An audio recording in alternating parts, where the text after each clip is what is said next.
The Titanic carried 20 lifeboats, enough for about half the people on board. Everyone knows the number was too small.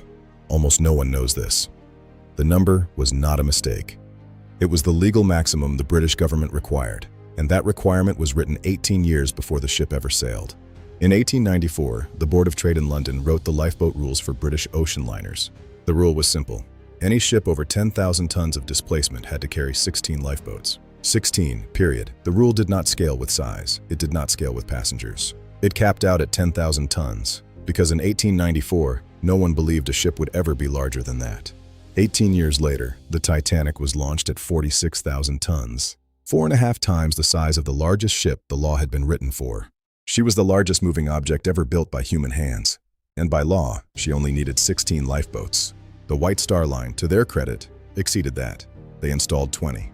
They could have installed 64. The davits on the boat deck were designed to hold 4 boats per station. The blueprints show it. Plans were drawn up for it. Then management said no. Why? 2 reasons. First, the deck would look cluttered. First-class passengers wanted promenade space, not a forest of lifeboats. Second, and this is the part that should make you sick, the law said 16. 20 was already generous.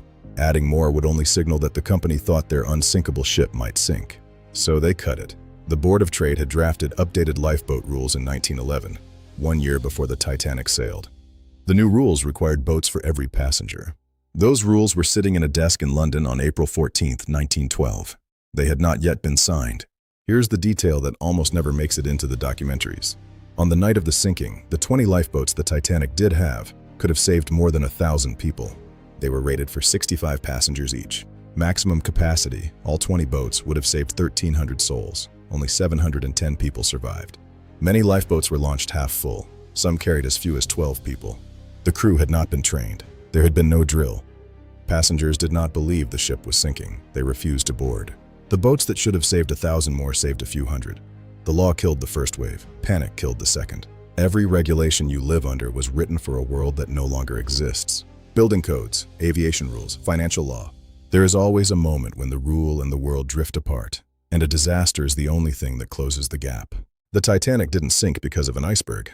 It sank because a regulator in 1894 couldn't imagine a ship 4 times bigger than anything he had ever seen.